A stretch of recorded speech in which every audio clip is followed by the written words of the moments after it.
Wetso madume primaneng ya tsatsi la bobedi nako e le bosupa mo phatleng dikgang ke tsa Botswana Television tse di gasang ka tlhamalalo tota go totoropo kgolo ga borone mme ntse o kopana le nna Benson Pithego makore ditibole hela ka go leba ditlhogo. Tautona Dr. Mokgweetsi Masisi a re Botswana o itlamile go ikega ka maranyane go fefosa ditlhabololo.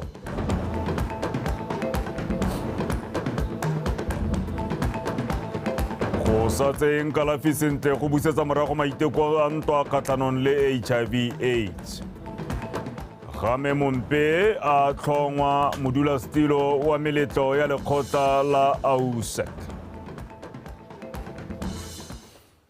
Wetso yo tseon ranola ka pua di ata bidiwa boineelong tshole mme ga re tsena mo dikganyeng. Tautona Dr. Mokgweetsi Masisi a re puso e itamile go atolosa maitamo a ditlhabololo tse di ikegileng ka maranyane go fefosa mosepele wa tswelelopele ya lefatshe. O kaile botlhokwa jwa tomagano le tirisano e tshwana ya kgaolo ya Aforika le South Korea le dipoelo tsa seabe sa yone mo gogeng go tlhabolola jalo lefatshe ka kakaretso. Tautona Masisi o buile se morago ga pulo semmuso ya phithego ya ntlha ya Korea Africa Summit e neng e tshwaretswe kwa lefelong la Korea International Exhibition Center kwa toropong ya Goyang kwa South Korea. O tshidile o nkabetse o gone ko Mahatsi a thabologang jaaka la Botswana a tswa kgakala a dumela mo go dirisaneng la mangwe go nonotsha mosepele wa thabologo le go heta le go netefatsa gore ga gope sa lang ko morago mme se se tsamaelana le maitamo a kgaolo ya Aforika ya tebelopele ya 2063. Mahatsi a Aforika le South Korea a itsolopantse go nonotsha le go heta tirisano ya one mo go tsa papadi le kgwebo mme phuthego e tla thagolela tsela go diragatsa se. Botswana looks forward to joining hands with the Korean people on her journey for economic growth and modernization. Our presence and participation at this historic summit is testament to our desire to learn from each other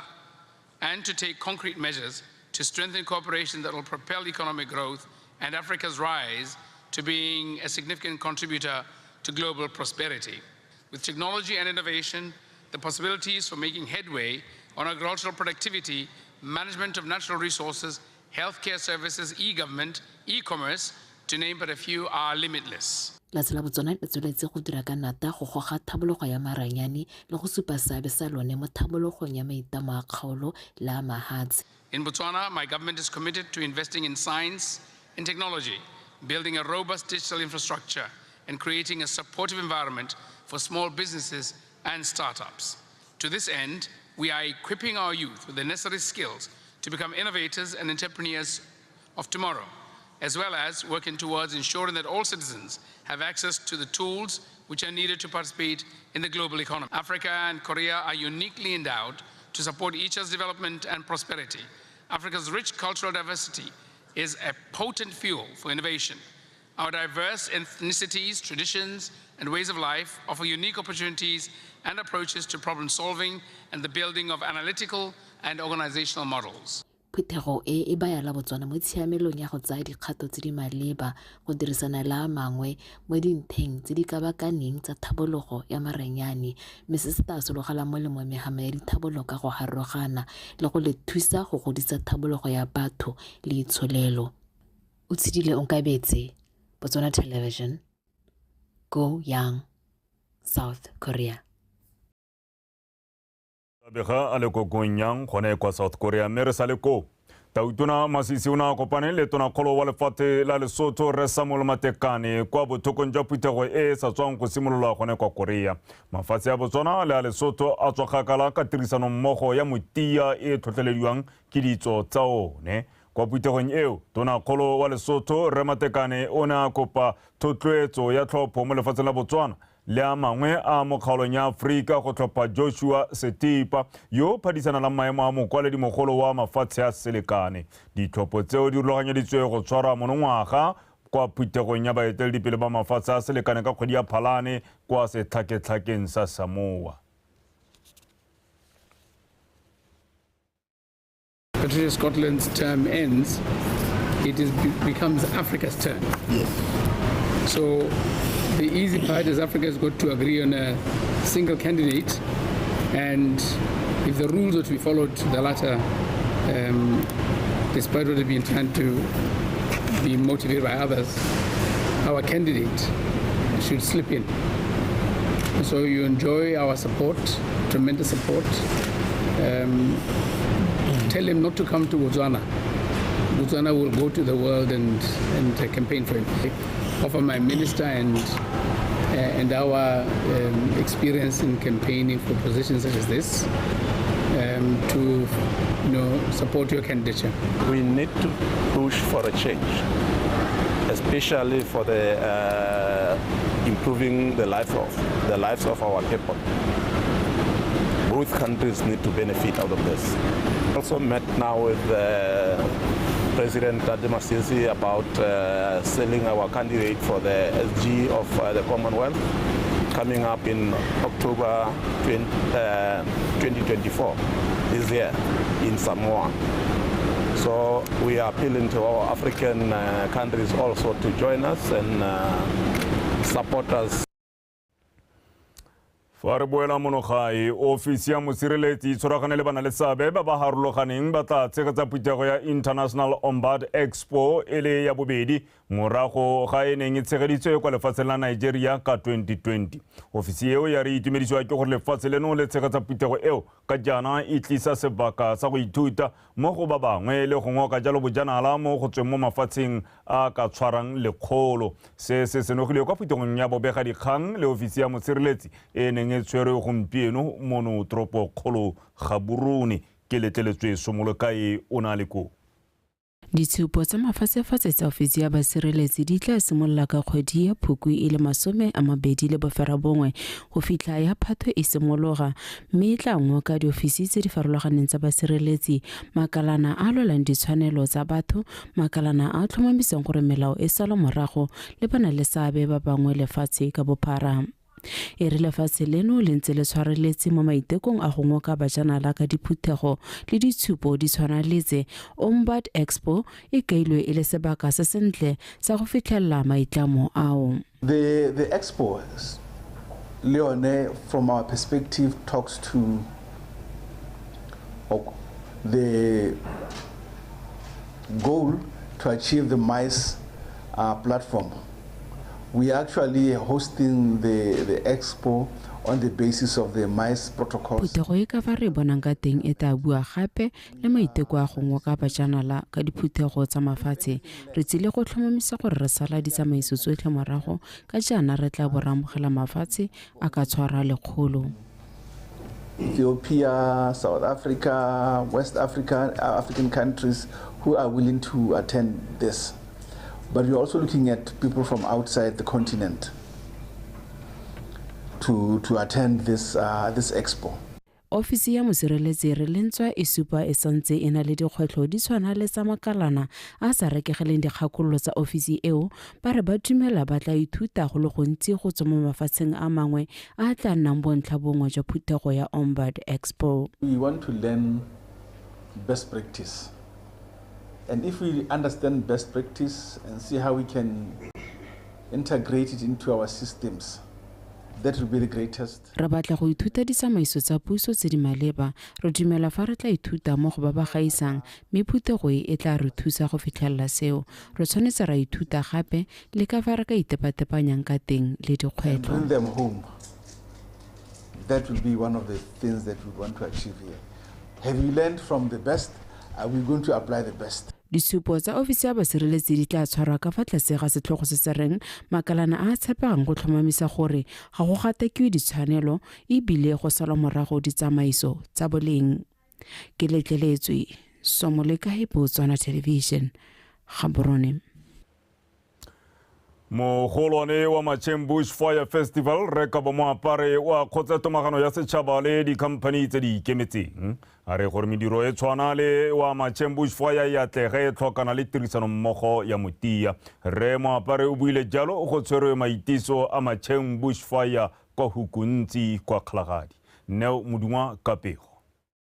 Re moapare a re maitiso a ngwaga le ngwaga a diretse go supa ngwao tse di farologaneng tsa merafe e nna mo kgaolong ya Kgalagadi North a re se tla bopa mowa wa boja mmogo tirisano mmogo ga mmogo le go godisa dikgwebo tsa beng gae. There used to be water here, meaning there used to be life here, and now it looks dry.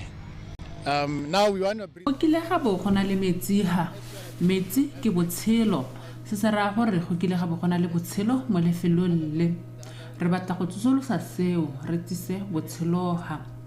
lefelo le pharologanyo le lentle le a kgatlhisa. You can see people from very far. Moapare a re maikerelo a maitiso a ke go anamisa bojanala mo dipakeng tse di farologaneng tsa kgaolo e. And then also now you can even see na le botsalano jo bo lolameng gareng ga batho le diphologolo bona jaaka dikoloi di heta di iketlile diphologolo di ritibetse le ke lefelo le le siameng tota jaaka sekano sa rona se bua se ke lefelo tota la ngwao ya Afrika. Centerways for African culture, and this is exactly what we like to promote. We are so happy the terrain here is good. We enjoyed it. We had fun. We've seen all sorts of things that we don't normally see on a daily basis. We've seen people on quad bikes, on road bikes, on whatever you call it. So we're basically here to have fun in a different country, in a different neighborhood, on this lovely sense of ditiragalo tsa maitiso a di simolotsa ka mabelo a dikoloi tsa modiro wa 4x4 go ralala phaka ya babua sehube go tsamaya mo sekgweng gareng ga tse dingwe. Neo Modungwa, Botswana Television, Hukuntsi. Le gare tswa kwa matšheng re thatloga re ya kwa godimo ga lehatshe le khansele ya Chobe ya re tshwantswe ke badirisi ba ditirelo tsa khansele ba ba maoto a tshupa go duela ditirelo mme ba sena go thusiwa ke khansele eo. Modulasetilo wa khansele eo Re Chimney Mululwane o boleletse phuthego ya khansele eo gore mo nakong eno khansele ya Chobe e kolutiwa madi a ka tshwarang 8 million pula e le didikadike jalo selo se a reng se kgoreletsa go isa ditirelo kwa setšhabeng. Ke a o leboga e ole ka pego. Mo ngwageng wa madi wa 2024-2025 khansele ya abetswe 106 million pula e le a ditirelo tsa letsatsi le letsatsi fa 30 million pula ene a segitswe fa thoko go ya go dithabololong tse di harologaneng mo kgaolong. Le fa go ntse jalo modulasetilo o kopile setšhaba ka kakaretso le ba dikgwebo tse di ikemetseng ka nosi go duela madi a ba kolotang khansele gore khansele te e kgone go ntsha ditirelo ntle le dikgoreletsi dipe. Council experiences a high amount of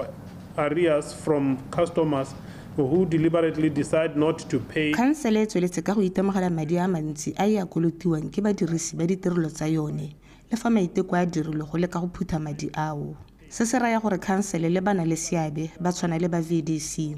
ba tshwaragane go leka go phutha madi a sekoloto gore council e te e kgone go ntsha ditirelo tsa yone go setšhabeng. Village development committees and debtors on issues of debt repayment and the long-term impact of defaulting on payment of levies and other debts owed to council. Le fa go ntse jalo makhanselara ba ne ba akgela tebang le madi a abetsweng dithabololo mo kgaolong. Kana ka sane central segolo ja mo nthe ya khapamadi ke dikago tsa bogologolo tse ile gore ha ba compensateilwe ba isitswe go batabe ba ya teng gora gore ba go aga dikago tsa sesha so gone mo ka bogone ke dumela gore go ka ba benefit gape gongwe le go save di costs seemo sa go ditsela tse di internal roads go Flower Town kwa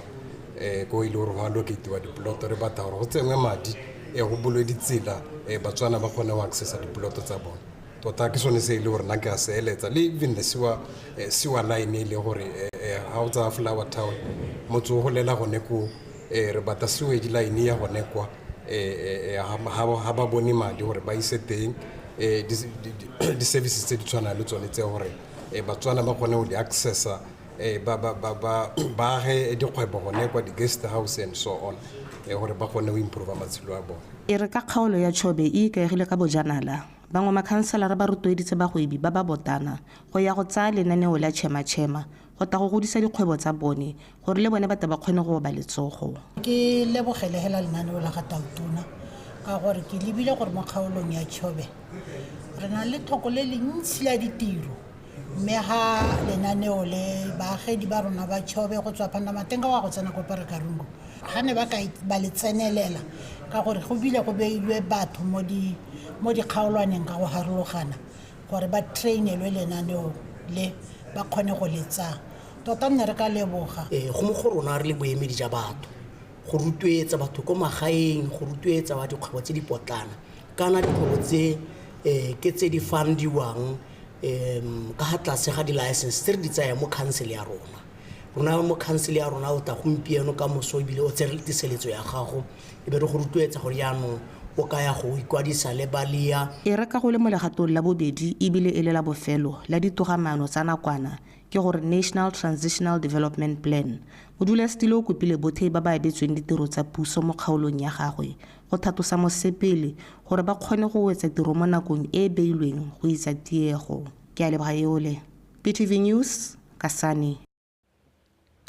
Sentse re gone ka ko me re ya kwa bokone bophirima mookamedi wa Tourism Podcast re Thato Sebati a re nako e tlile jaanong ya gore botlhokwa jwa mogama wa bojanala mo go godiseng itsholelo ya lehatshe leno o le mogwe re Sebati o buile se a simolodisa semmuso thulaganyo e itebagantseng go godisa dikgwebo tsa bojanala kwa Shorobe ka go di anamisa ka maranyane a podcast maranyane ao a tla itebaganya fela le bojanala mo lefatsheng leno gore a thuse go ngokela bajanala mono Makoru utlwe Maretha Kaisara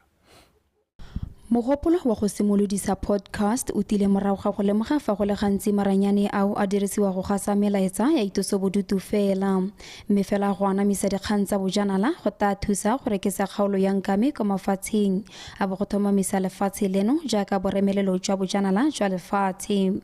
dikgwebo tsa bojanala tsa Nkame segolo jang tse di fatogang di ta solegelwa molemo ke thulaganyo re batla gore re supe di-service through podcast ya rona e ntse jana ke television re e baha ke nna ke tla be ke botsa dipotso re go romela dipotso e tla be nna e tshameka every Friday maitsiboa re baha re be re tsisa Professor Mbayua a batla go bua ka re mo profile mo what we call profiling of the business leader a batla go bua ka institution ya gago re be re tsisa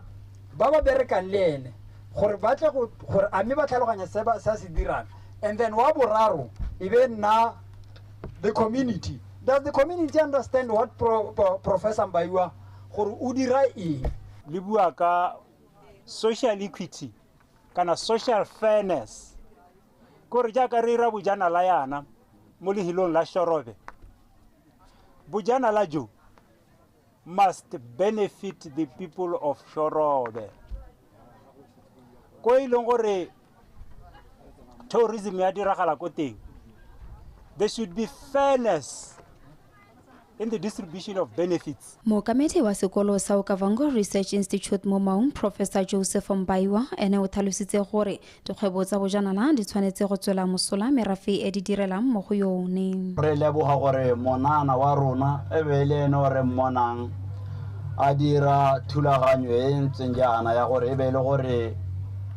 o dirisa maranyane go ka re bapatsa ko ntle go bapatsa bojanala ba lehatshe la Botswana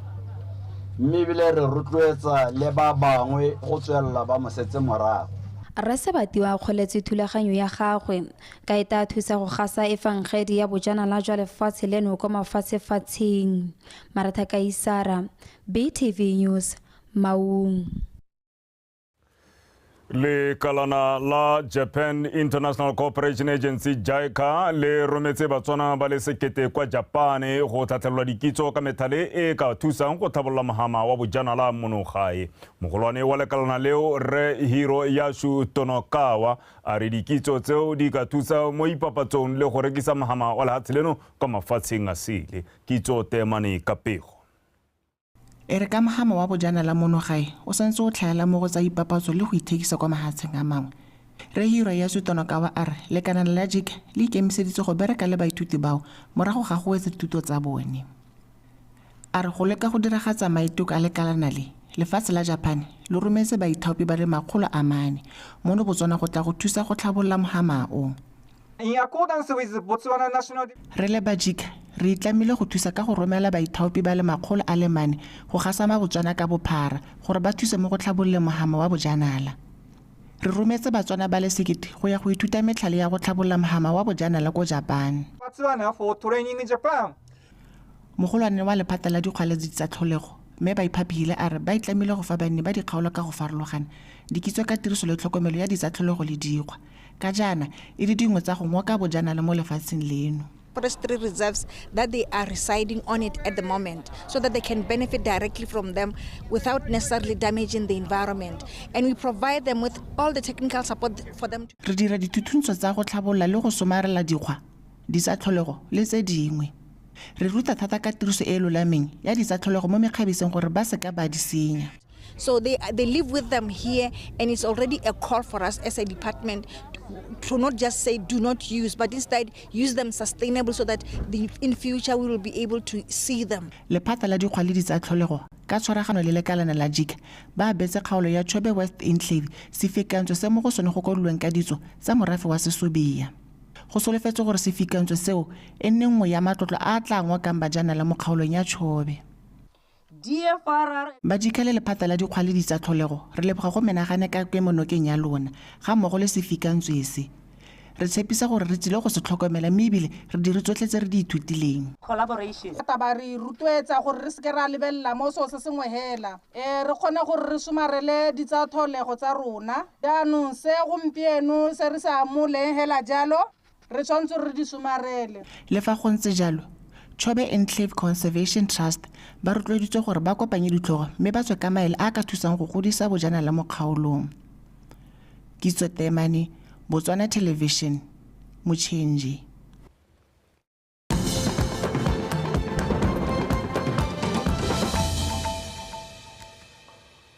Wetso haile o gone o tsubanse gwana sa ditshwantsho dikgang ke tsa Botswana Television mo tsatsing la bobedi me gare tswelela go tlhalosiwa jalo gore tshwaragano magareng ga puso dikgwebo le makgotla ikemetseng ka nosi e ka idwe le botlhokwa fela thata go thusa bao ba itsholelo e kwa tlase. Kereke ya Morning Star Church of Christ ba tshwaragane jalo le ba company ya Premium Nickel Resources Botswana kwa toropong ya Sedibephikwe ba betse mme Morobi Kitamoreng yo e le leloko la kereke eo ntlo.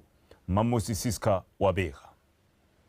Tshwaragano e tsweletse ka go dira pharologano mo matshelong a setšhaba mo lefatsheng leno go nna le sabe mo go ntsheng didirisiwa boitsanape le ditirelo tse dingwe tse di tlhokegang mo go tsa kago le gone go itshwaraganya go diragatsa maikemisetso a bone ga go thusi hela mo go ageng matlo mme go tlisa tsholofelo mo matshelong a batho.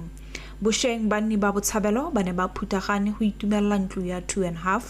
e eme sentle ka dithoto tsotlhe tsa yone. Re hano ka lebaka la gore PNR e be rare me a ka le kopa partnership. What is your stake? Sabe sa lona ke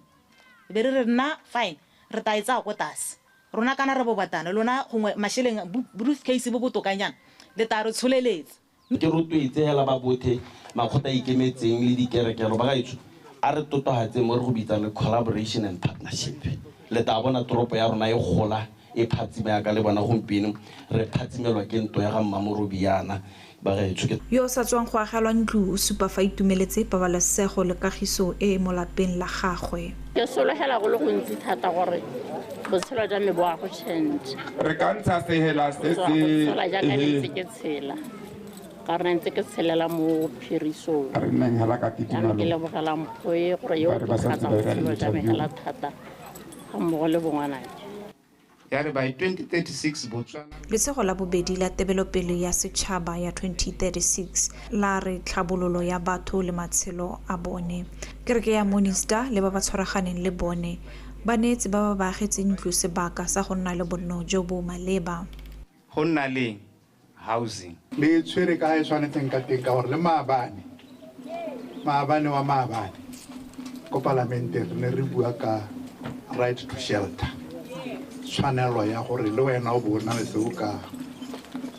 tshireletsa mo go sone mo letsatsi le mo dipuleng. Mo lefatsheng le bontsi jwa batho ba tlhokang bonno jo bo babalesegileng tshwaragano ya mohuta o e tlisa tshologelo le popagano ebile ka thusa setšhaba go sagela matlo le gone go emelana le diemo tse di thata mmogo. Mamosi Siska, PTV News, Sedibephikwe. Molomaganya ditirelo tsa HIV/AIDS kwa kgaolong ya Boteti re Chris Moseki a re re lentswa lefatshe la Botswana le gatetse pele mo go lwantsheng HIV/AIDS o tshwentswe thata ke batho ba ba santseng ba sa tse kalafi sentle. Re Moseki buile seo kwa motseng wa Mokobaqane kwa tirelong ya go gopola bao ba ba tlhokagetseng ntateng ya HIV/AIDS. Makoro utlwe se ba etseng Tebogo.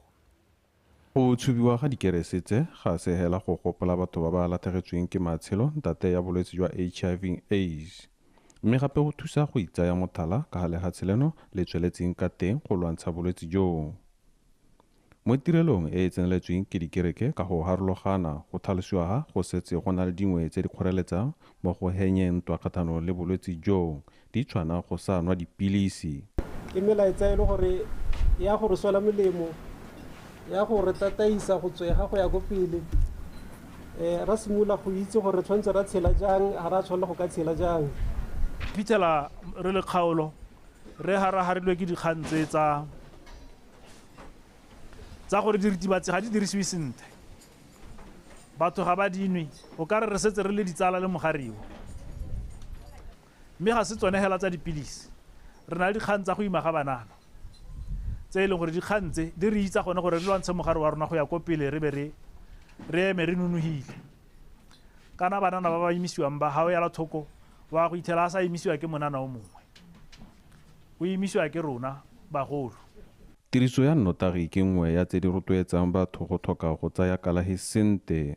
A re nweng dipilisi tsa rona sentle re ska ra di dirisa, re dirisa ka ga le bojalwa ka gore ga ke di a bereka se e leng gore ne se tshwanetse tsa se bereka mo mmeleng. Re itemogetse gore bontsi ba dikgokgontsho tse e leng gore di a diragalo le dipolano tse diragalang mo gareng ga baratani le banyalani, bontsi jwa tsone di tlhotlheletswa ke yone tiriso ya bojalwa phetelela le diritibatsi. Go tshepa mo modimong go le jwa ga e le nngwe ya tse di ka thusang go henya bolwetse joo ga mmogo le mathata a aparetseng lehatshe leno jaaka kgokgontsho. Ba HIV ba ba itaolang ba ba gogang maoto ba bo dikotsi tsa ditsela dipolano tsa baratani tsone dilo tseo ke dumela gore ga re ratologela kwa modimong re ta di bua e le history. Re tshwanetse re sa bue mahoko a modimoa. Haleluya. A re baleng Baebele re se ka ra idikologa ra balela bana mahoko a siame ntswa mo Baebeleng go na le mahoko a ka go ntsha mo bodibeng ja molelo o hisa. Re batla gore gompieno re itse gore mogare re ka o henya hela ha rona re ka ema ka dinao ra ba ra ipolelela gore re boma ba re tshwere le go kola modimo ra tshegetsa ba re utlwileng ra tshegetsa dikgokgontsho tse di buiwang tse ba tshwanetse gore ga re le batho ba modimo ba se ka ba di bona mo malapeng a rona. Amen. Dikereke di gakolotswe go anamisa melaetsa le go rotloetsa maloko a tsone go tsaya kalahi gore lehatshe leno le kgone go henya ntwa kgatlhanong le HIV/AIDS. Sebaetseng Tebogo, Botswana Television, Mokobaqani. Ka ebile serame se rototsa matlhogo le tsididi go itshidila mmele kana itshidilo mmele e kailwe fa ile botlhokwa mo go lwantsha malwetse a sa tshelwaneng. Fa bua kwa pulong semmuso ya makgetho wa Fearless kwa toropong ya Francistown mo palamente wa Francistown South Rewinter Mulutsi o boletse fa go itshidila mmele go thusa mmele go lwantsha malwetse mmogo le gone go lapolosa tlhaloganyo. Abigail Madorobo wa bega. Mo palamente wa Francistown South, Rewinter Mulutsi o akgoletse mokgato wa di-Fearless tiro ente o e dirang. A supa fa o setse o thametse banana ba Francistown ditiro. Re Mulutsi o ruteditse batho ba toropo eo go itshidila mebele le go ja dijo tse di itekanetseng gore ba itshireletse kgatlhanong le malwetse a sa tshelaneng le gone gore ba nne ba itekanetse. This clinic ke tiwa mahala e le gore bao ba e leng gore ba batla go tsa clinic e ba e tsenya mo malapeng a bone will take this clinic by dirisa mo malapeng a bone, and by so doing if we are going to try to keep the people of Francistown fit, I can assure you that most of the youth habana go ipithela jaanong ba tsena mo seemong sa malwetse a sa laolesegeng, because they will be fit enough, and a fit body mmele o itekanetseng ke mmele o e leng gore o na le bokgoni ja go lwantsha malwetse ka go harologana without using any treatment. Re soletse gore mo bananeng bangwe ba tla bona ditiro ba ka tshwara borobedi ditiro tse le gore ke sa sennela ruri kana hanutse le hira yana le rona ra itse gore go na le ka go thusang ka teng go lwantsha le tlhokola ditiro le leng gore ra le itemogela. And I've been told gore there are those that are going to benefit again the temporary jobs se lo tla boledi bana 35. We also know gore issue ya the value chain le one ya gonna sengwe se leng gore le rona ka mosortla ya ka o bona bangwe ba sala matlakala hale le ntse batho ba rutediwa go itshidila mebele gore ba nne ba itekanetse. banne ba Francistown ba gakolotswe go nna kelothoko fa ba itshidila mebele ka fa thoko ga tsela. I've observed something gape, especially ke lemogela tsa mo go bomme lo rata go taboga lo tsentse dilo mo ditsebeng ga te ho bidwa go tindo tsa nna di headphone ne ke kopa ka tswetswe ke rapela ha o taboga mo tseleng ba di headphone tsa go di dirisa o hitsa go taboga ha koloi e tla e le ko morago la ka letsa hutara ha o kwa e hutla o tsentse di headphone la ntlhaloganya ke a lo kopa ka tswetswe. We have more than 50 accidents tsa di pedestrian ba tsentse di headphone. Mo nakong eno mokgato wa Fearless o setse o thametse banana ba Francistown diphata tsa mebereko di le 43 mo go tsone di le bofera bobedi e le tsa Sennela Ruri. Abigail Madorobo, BTV News, Francistown.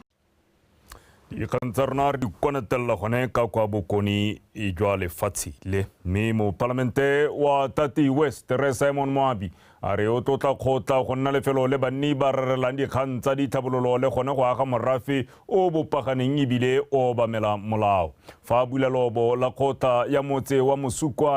Masukwane tota re Moabi wa kgotsa baeteledipele ba metse ya kgaolo ya gagwe go bo ba dumalane ka bongwehela jwa pele gore mo bongwehela jwa pelo gore mo mading a dikgaolo tsa botlhophi ya ofisi ya mo parlamente go aguelobo mo motseng mongwe le mongwe wa kgaolo eo Bethany Mando Kapego. Leobo le la kgotla ya Masukwane le simolotse go agwa ka ngwaga wa 2003 ka kgwedi ya Hirikgong mo parlamente wa Tati West. Re Simon Moabi a re ba ne ba dumelana ka mogopolo go aga maobo mo metseng yotlhe ya kgaolo ya gagwe e le bontlha jwa go atametsa dithabololo kwa magaeng le gone gore fa banne ba tshwara diphuthego tsa kgota gonne mothofo ba sa kgorelediwe ke sepe. Mo ziba khutedwe ya ke be le khuta ya ka thulikwane masenke e le khuta ka ba ka lwa manakweng. Lwa itse gore kgotla ya rona e ne e ruletse ka disenke mme e ne e siame ka nako eo. Ka jalo re ne ra thulanya dithogo re le ofisi ya mo parlamente le boeteledipele jwa morafe gore le faele kago ya ntlo ya LA2 le kgotla re ka aga eng mme kwa bokhutong ra dumelana gore re age dikgotla mo metseng yotlhe e le 27 e bopang kgaolo ya botlhophi ya rona. Re tsa tshwetso ya go ira maobo mo metseng ye yotlhe ye 27 mo kgaolo ya rona. Mongwe wa makhanselara ko counseling ba ba neng ba sa dumalane gore mo kgaolo ya mego go dirwa maobo mme ke kgona go lemoga the impact ya the project. That's why ke ga go molato go sa dumalana more especially ha le rera dithabololo mme at the end of the day le tshwanetse la dumalana for the sake of development di tsamaye go pele ne ra dira jalo mongwe wa me maobo a agilwe ke ya ra bola. Ke ratile mo go mashe ka o no supa gore la ntha ke nnete ne re sa dumalane mme ka ke dithabololo re heletse re dumalana ke gone ka mo ne re le ditse o ka era se ne re se dira mme ke batla gore ke la kgole ba Masukwane mo leng gore re le nna ke eletsa gore ka era lobo lona le eletsa ka la LA2 ne rata mo phelelong re be re dumalana re le morahi gore re dire thabolo e leng gore ka re sa go gongwe re le kgaolo ya Northeast re ipetse selo le seitamo gore madi mangwe le mangwe a re anelwang ke puso a dithabololo ra go a dirisa ka nako re dira tiro e re laetsweng ke barongwa ba rona. Barongwa ba rona ke ra lona le kgaolo le motse ga le tsere tshwetso le dumalane gore la go aga lobo ra go dira jalo. Thabololo e tsile nako e le nngwe le tsela e ralala motse wa Masukwane selo se bogogi jwa motse ba se itumelelang ka jana matshelo a bone a ta tokafala go menagane. Yone tsela e ntente e ne e goroga mme gothe mo tsela le lobo tsa bonala le dilo tse di changeseng matshelo a rona ka ga ne a ntse ka teng. Re lebogela lobo le bagaetso ka dipelo tsa rona tsotlhe re le baagi kampo baagedi ba Masukwane. Kgosi Bayendi Mokhonto o itumetse mme hela a re jaaka dipalo tsa morafe wa Bayela di oketsega o kopa gore kgotla e atolosiwe. Khuta ezo tilizana na wena bona go titukununu kgotla e ga ya re lekana lo a bona gore e nnye ka jalo re kopa gore e atlolosiwe gore go nne le ga re ta agang diofisi teng ebile mo go godimo ga mo re batla gore flaga e bewe go lebagana le leobo le lesha ne leobo gogo kusupa kuti leobo gogo na gogo ndiko zwakho maobo a tisa seriti mo dikgoteng mme dithabololo tse di latelang mo motseng o le kgaolo yotlhe ya Tate West ke kago ya ditsela tsa fa gare ga metse go dirisiwa ditena tse di hapegileng ke gore interlocking bricks. Bethany Manto, BTV News, Masukwane.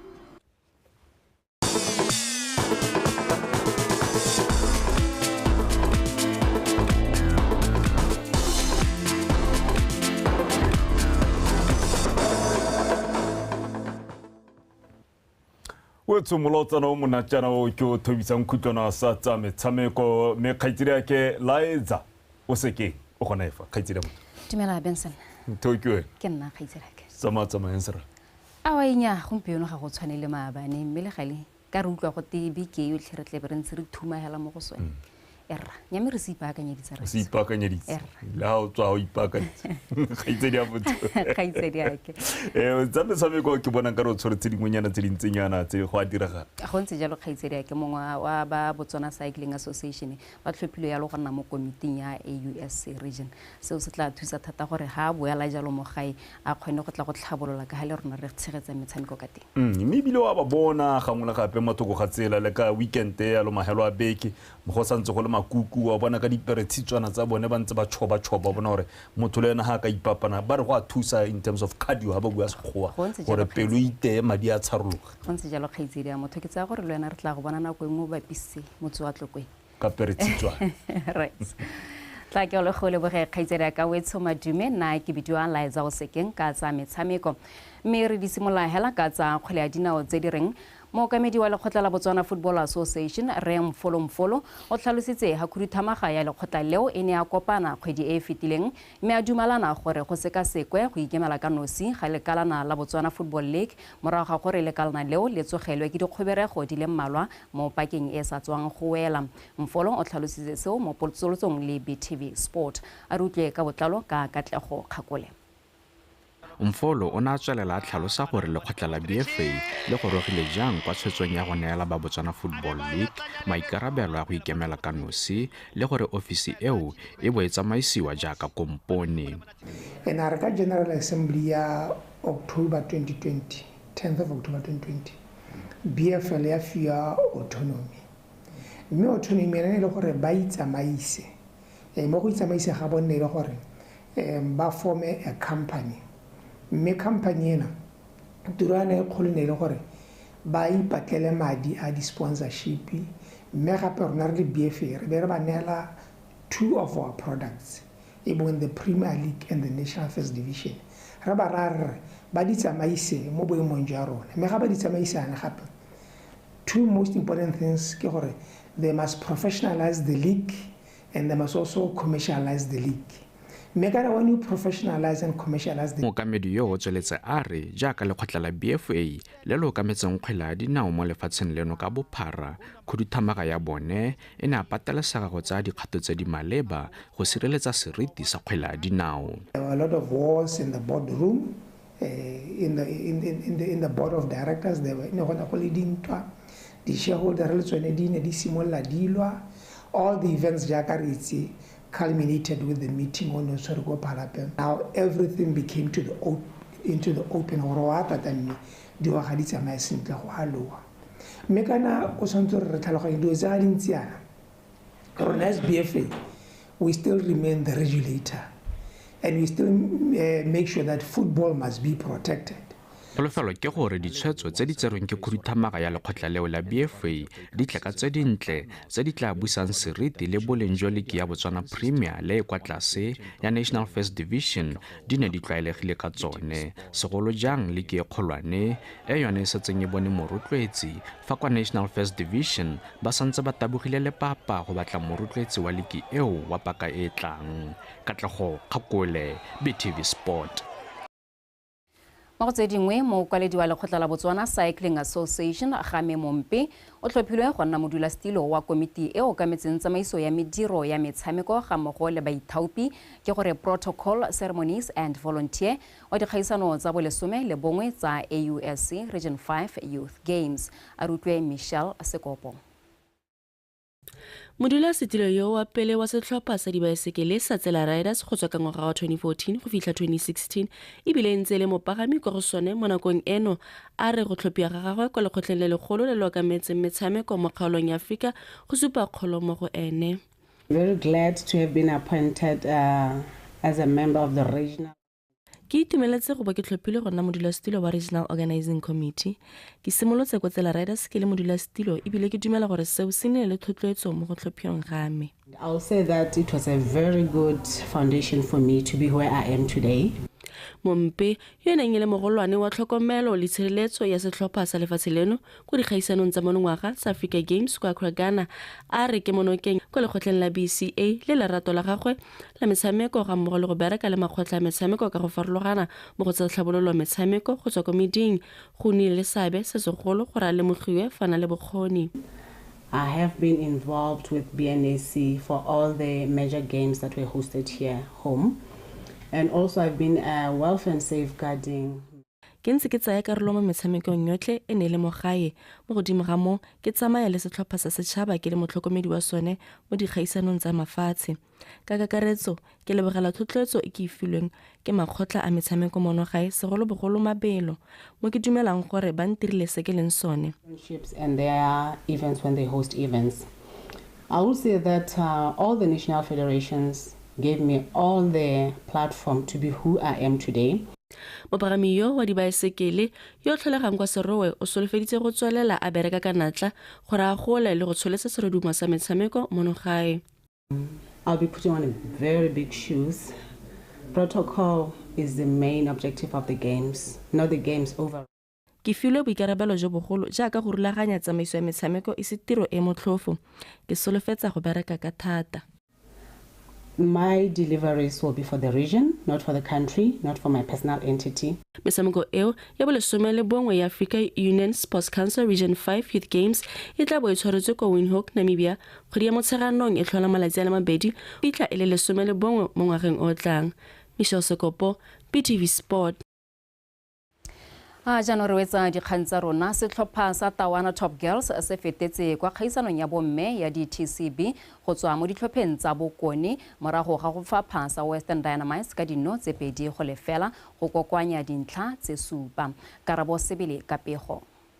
Tawana Top Girls e tsene mo motshamekong wa makgaolakgang morago ga go tshameka maleka a nno setlhopha le sa Tutume Soccer Angels fa sa Dynamites sone se ne sa fa Panda United ka dinno di le 10 go lefela mo metshamekong tikologo ya ntlha. Ya re mo tikologong ya bobedi Tawana Top Girls le bone ba kono Panda United ka dinno tse 7 go lefela. Fa sa Dynamite sone se ne sa betsa sa Tutume ka tse 2 go lefela. Seo sa raya go ditlhopha ka bobedi di le ba kwa motshamekong wa makgaolakgang. Tawana Top Girls ba ne ba tsaya ketapele ya motshameko ka tlhogo ya ga Tiny Baikani mo motsotsong wa bolesome le bongwe ya re go setse metsotso e se ka fefo ya boikhutsong. Tawana Girls ba nosa ya bobedi ka go rata o sennwe go ya boikhutsong ka ketapele ya tse 2 go lefela. Go menogeng ko boikhutsong ditlhopha tsa tswelela ka go iteisana borathana fela motshameko wa ya bokhutlong ka dinno tse 2 go lefela. Tawana ya iponela dintlha di supa fa Western Dynamites yone e kgobokantse tse 3. Ke tsana go intsi ke study sa go ya ke tsena go intsi ke lebeletse team ya Tutume ka tsana go intsi ke lebeletse team ya Dynamics because ke ngwa di team tse di ba bolo ha base ano ha o ta mo diplofo ga o tlhokane le go ba bolo ha base ga se re ga re itse go ba bolo ha base ra is but if you need a win gore wa achieve sengwe o tshwanetse go ruta bana the difference between tournament le league. That team at Tawana managed to follow the instructions very well. My team failed to get into all the instructions. That's why I failed to get. Go tlhoka go sala ditaelo morago ke gone mo gore bolaileng. Moemedi wa dikgaisano tsa bokoni Norman Sibile a re maikaelelo e ne e le go tlhotlha setlhopha se se tla ba emelang kwa dikgaisanong tsa mmang le gone go tlhola bokgoni le makoa a ditlhopha tsa bone. Maikaelelo a matona a tournament ya rona ke gore re ikale re bone gore a meng rotlhe le di-region go na le go saletseng ko morago re tle re kgone go baakanya kana ga o sa dira tournament ke yone yang go determina gore region di dira yang. Kawana Girls e tla fetlela kwa dikgaisanong tsa mmang tsa bomme tsa DTCB tse di tla tshegetswang go tswa kgwedi ya Phukwi e na le malatsi a 6 go tsena a 7. Karabo Sibili, BTV Sports, Francistown. Wetso Karabo Sibili o na garla dikgang tsa rona tsa metshameko nna lwena a re kopana gape kgante jana ka nako ya bohera bongwe ha ke di kgoneela ke dirano tse ka teme ya sekgowa me kgaitsereke Kagiso Benson Phuthego o eme sentle gore ga kolla gape dintlhakgolo tsa rona kgaitsereke Pitsa monna Rais wa itse ka puku ke muwane jone Kagiso okay okay ya tshologa mo dithabele mo dijarateng dikoloi di tletse a isione go tsidile go ka sera mja ka se re tlhasetse se te buso kgaitse ba re ka kwa Afrika Borwa go Durban e bile go somana bangwe bile go na le dintshwe dingwe tse di teng ka ko le merwalela ka tsela a ntseng ya lo go bo Eastern Cape ya no ha ba itshoba e bua ba re ke cold front nna ke gakologela gore re kile ra nna le kapoko gone mo gaima ga ke tsora ke ngwaga tse pedi tse di hitileng ka ko tswapong ka kwa tlhophurile ditlhare tsa rona tse re di tshepang bo ditsaphane tsa mopha le phane le le tsaitse right lies also ke tanki hela kwa khaitsere motho maere pele re kgaogana jaaka khaitsere ke ana hetsa ka matlametlo mo pegong ya tsa metshameko nna mako ke boe ke go gakolle ditlhogo tsa phirimaneng ya la bobedi Tuna Dr. Mokwetsi Masisi ya re lefatshe la Botswana le itamile go ikaega ka maranyane go fefosa ditlhabolo. O sa tseng kalafi sente go busetsa morago maiteko a ntwa kgatlhano le HIV/AIDS. Game Mompe o tlhomile modulasetilo wa moletlo wa lekgotla la AUSAC Region 5. Wetsuri tsamaile ka tsela ntse ya dikgang ga go di hela nako ke yone e ya bong ile mapifi meretabo ra go hetse kwa go ba tepolo api gore ba re tlhalosetse sentle gore serame se shashola hela se hita kgotsa se kile go nnela ruri wetso se ka le bala gore a re tšhentšhe go tsala hatshile re le isa kwa mankaleng moroka o sita ka liru a nne Kagiso.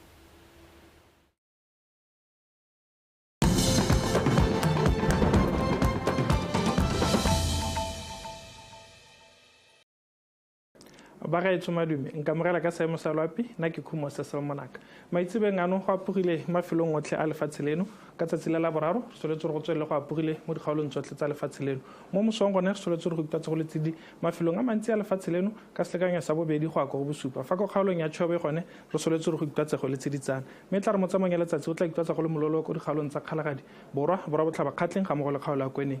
gantsi le gare ga mo go le bokone botlhaba re soletse go itatsa go le Bothito re soletse go tsa selekanya sa Bothito jo magare ga 26 go go 28 kgaolo yang habe ga mmogo le Chobe re soletse go itatsa go le mogote mo tshokologong mme a re le ba ditoropo dingwe mo borwa jwa Afrika re soletse pula ko Cape Town ga mmogo le ko Port Elizabeth go tla thiba ka bontlhabongwe ko Maseru mme go tla bo go apogile ko Johannesburg ga mmogo le ko Upington go tla tswela go apogile ko Windhoek Lusaka ga mmogo le ko Harare mme go tla thiba ka bontlhabongwe ko Antananarivo re soletse go apogile ko Blantyre fa go tla thiba ka bontlhabongwe ko Dar es Salaam mme go tla bo go thibile ko Luanda ga mmogo le ko Kinshasa ke sone se mosalapi a ena boroko